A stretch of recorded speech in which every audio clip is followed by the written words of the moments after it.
All right, it's just loading. All right, we're live now. All right, so we're gonna do the first discussion on chapter one first. Then we'll do discussion on chapter two second. So that way we all get our points for both discussions. Do you guys? So the first on chapter one, the discussion is what qualities make a good leader.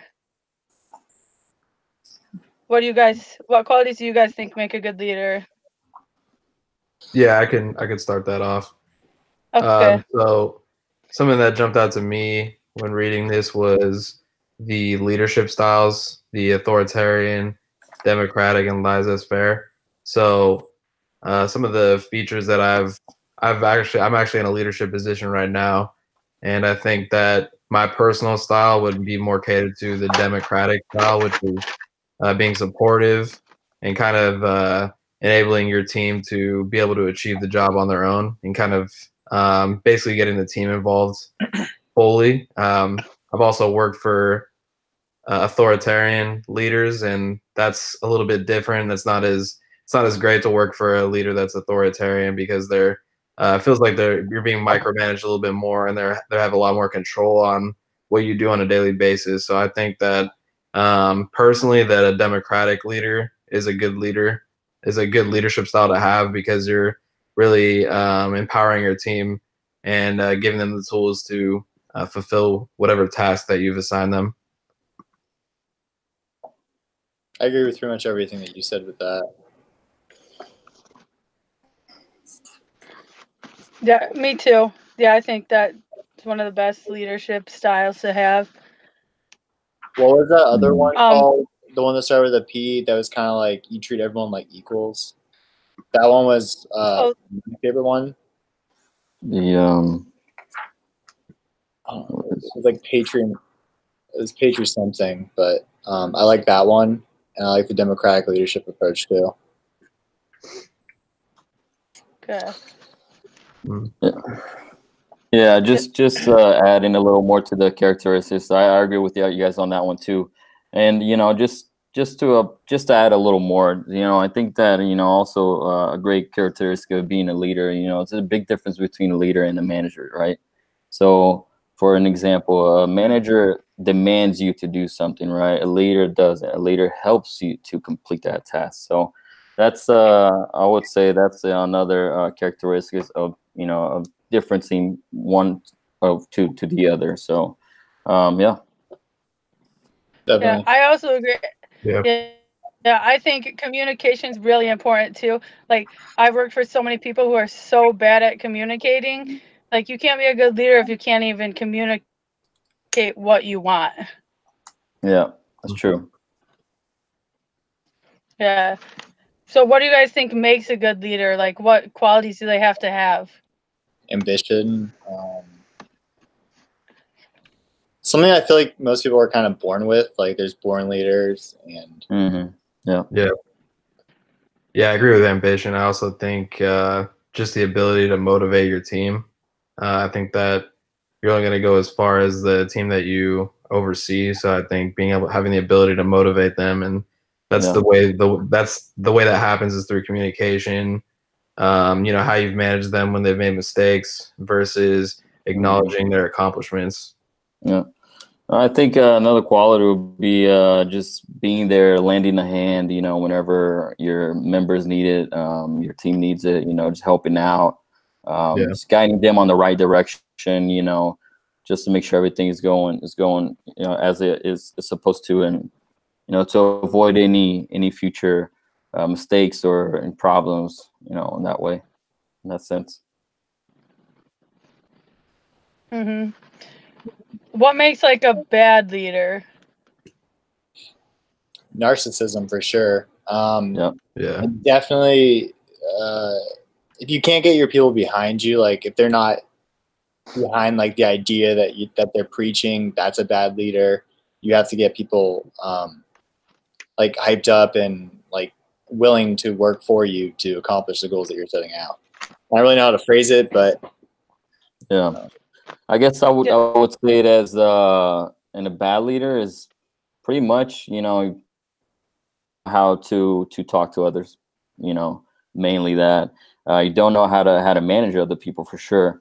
But it's one that bad quality is, if you look not just in the leader, but the group that he manages. Are they happy? Are they doing what they're supposed to be doing? Are they completing tasks on date, completing tasks how they're supposed to be completed? At the end of the night, at the end of the day, is everybody going home happy? Are they coming back the next day happy to be at work, happy to have woken up and, hey, today I'm going to work? I think I look more into the background of it than straightforward. They have to have if you're a leader, they have to have your back and you have to have their back, and they have to know that they have your back. It's kind of like if you watch basketball games when the coach will argue with the ref and get kicked out. It's kind of because he wants his players to see that, hey, I'm going to fight for you, so you should fight for me too. Yeah, kind of thing. Yeah, bad. Yeah, also, some bad leaders. Sorry, go ahead. No, you go ahead. Okay. No, actually, the manager that I worked for about 2 years ago, she was probably the worst manager I've ever had, and a lot of it was just micromanaging. I feel like that's probably one of the worst qualities to have as a leader. Always, just not letting your people be able to work freely and be able to complete tasks on their own, and just kind of suffocating their employees. And I feel like that's you gotta be able to lay off and give them the tools so that you don't need to manage that way. True. Yeah, like I feel like a bad leader doesn't know even how to give you the qualities to lead to do your job. Like they're just incompetent. Yeah. I think a bad leader is also afraid to say no sometimes. Like a bad leader can be because they want to be like friends over getting a goal done, and sometimes you have to separate friendship and you have to be the harsh boss. And a bad leader sometimes won't do that. Yeah, I agree with that. And they're just trying to gain stuff for themselves. Like my boss, she doesn't care about anything as long as she gets her bonuses, and like she'll underwork everybody, and she doesn't give you pay raises very often, because if she can keep her labor at a certain level, then she gets a good bonus. If she can keep everyone's pay low, she gets a good bonus. And it's like that. Such a bad. She's not a leader. She's never going to get loyalty that way, because no one is going to fight for her if she's not going to care about you guys. Exactly. Yeah. Did you guys do like your styles? Like I'm like a follower style, exemplary style. I don't even know what it was for. I didn't do it. No. Okay. Okay. That's cool. I'm like looking at my notes are not the best. But yeah, I think like a good leader also, like you guys said, really cares about the group in general, because if they care about you, then you have the grounds to care about them. But if they don't try to build a relationship with you, I'm not going to try to build a relationship with my boss. She has more power over me. Yeah. Do you guys have an example of a good leader versus a bad leader? Let's see. Well, pretty much any dictator in history has been a bad leader because people don't like dictators. And there's still a ton around the world, and like they don't have the support of the people. There's countries where you get executed if you talk badly about the government, and those are clearly not good leaders. But then there's places like, I don't know, I'll throw out Canada. Like I'm sure they have a good leader. They seem like everything's fine. I don't know. Yeah.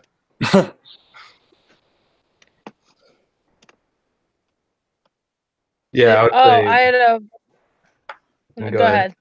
Nah, I went first last time. It's your turn. Okay.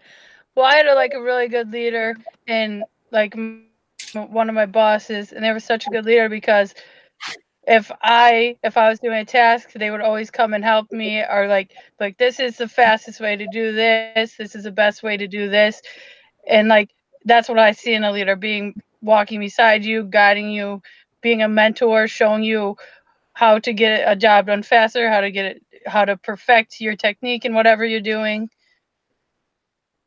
Yeah, I would say my current boss shows good leadership, and I would say that because I feel like the way that he's responded when things weren't necessarily good. So maybe there was a situation where I felt that maybe the pressure was on or the heat was on, or I maybe made a mistake, and he had my back, and we both learned from it. And I think that that's an example of good leadership is how you respond when one of your employees is down or in a potential tough situation. Yeah. I guess another example would be, from a bad to a good leader. Let's say at a scenario at work, you make a mistake. A bad leader is going to approach you in a bad way. It's going to communicate with you wrongfully. It's going to talk down to you. I've worked for a bad leader, and I've kind of, let's say, abused in that way of being talked down to, which nobody likes, right? A good leader won't do that. Of course, he will approach you in that problem, that situation, and hey, what can we learn from that mistake? What can we better in the future? What can we? How can we overcome this and not make this mistake again? So, there's a few examples. For sure. Yeah. Let's see. But yeah, I think we've hit like on what we think are good qualities and bad qualities of leaders. Do you guys think that you would be good leaders? Yeah, I mean, I'm actually a manager right now, and I would consider myself to be a pretty good leader. I would definitely, I think there's a lot of things I still need to learn, and I'm trying to improve on that every day. But I feel like I've worked for a lot of different types of leaders, through my entire life. So I feel like I've learned both bad and good things. But I think it's something that you kind of have to grow into, especially when you get into because I work in like a corporate world, so being a leader in that type of world might differ than being a leader in a different type of role. So I would consider myself to be a pretty good leader, but I still have a lot to work on and improve. Makes a lot of sense. I agree. Like, it depends on what role you're playing in the company. It determines like what type of leader you need to be, and if you could be a good leader in that position or not. I personally don't think I'd be a good leader because I still think that I have a lot to learn about. I just think I have a lot to learn before I would ever be able to take a leadership position. But I think in the future, I could definitely see myself doing something in leadership. Most definitely. I think to be a good leader, it also takes experience, in that position. Not only just experience in that position, but before you getting experience in that position, just learning from your leaders, filtering out what's good and what's bad and keeping the positive and throwing out the negative. So I've also been in many situations, of good and bad leaders, and I've only, kept for myself the positivity, all the good things that leader did. And I kind of introduced into my own leadership style, So I think that I have been in a leadership position a couple years ago when I managed a restaurant. It wasn't an easy task, but it was very, I gained a lot of skills, a lot of experience with that. And I do think today I am, a better leader than I was before, for sure. But I do think in the future, I can be a good leader for sure. Yeah. A better one than I am today, for sure. Well, I think everyone can always become a better leader. Part of getting more knowledge and